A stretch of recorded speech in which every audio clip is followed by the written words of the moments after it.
एक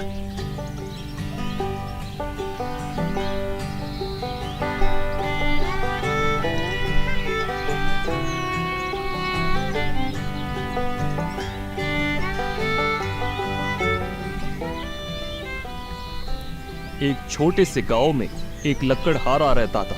वो रोज सुबह पहाड़ियों में लकड़ियां काटने जाता था और वो रोज रात को देरी से उन पहाड़ियों में से आता था और ऐसे करके वो अपना घर चलाता था। एक दिन लकड़हारा कुछ लकड़ियां लेकर वापस घर आ रहा था और तभी रास्ते में उसने कुछ चमकता हुआ देखा। अंधेरे की वजह से कुछ ज्यादा दिखाई नहीं दे रहा था, तो वो उस चमकती हुई चीज को देखने के लिए थोड़ा पास जाने लगा तो उसने एक लड़की की मरी हुई लाश देखी।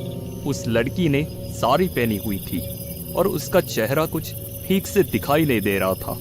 और तभी लकड़हारे ने लड़की के पैरों में चमकते हुए कुछ गहने देखे।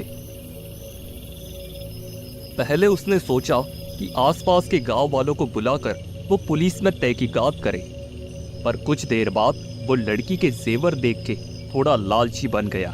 उसने सोचा कि वो बाजार में उन गहनों को बेचकर बहुत सारे पैसे कमा सकता है और तभी वो उस लड़की के जेवर उतारने की कोशिश कर रहा था, पर उससे वो जेवर निकल नहीं रहे थे।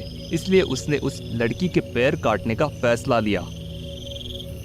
उसने आसपास मुड़कर देखा तो उस वक्त वहां पर कोई भी नहीं था और आसपास देखने के बाद उस लकड़हारे ने उस लड़की के बहुत बुरी तरह से पैर काट दिए और उसके बाद वो उन गहनों को लेकर अपने घर जाने लगा। उस घटना के 7 दिन बाद लकड़हारा अपने घर पे चैन की नींद सो रहा था और उसके घर के बाहर बहुत जोर की बारिश हो रही थी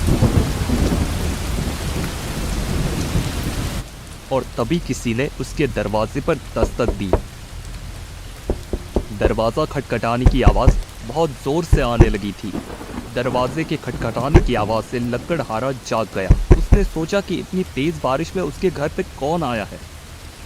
दरवाजा खोलने के बाद उसने देखा कि एक बहुत ही सुंदर सी लड़की उसके दरवाजे के बाहर खड़ी थी। लकड़हारे ने उससे पूछा कि तुम इतनी रात को यहाँ पे क्या कर रही हो। उसके बाद उस लड़की ने कहा, मैं पड़ोस के गांव में रहती हूँ। इस तूफान में फंस गई हूँ।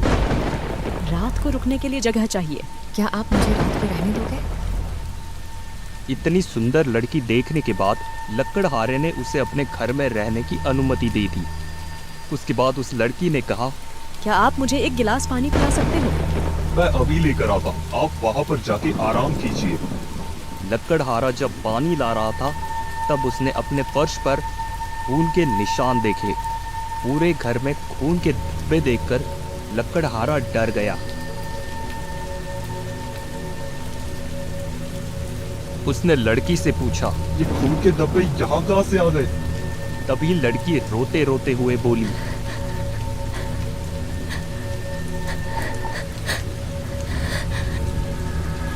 मुझे बहुत दर्द हो रहा है। मेरे पैर कहाँ हैं? मेरे पैर कहाँ हैं? मेरे पैर कहाँ हैं?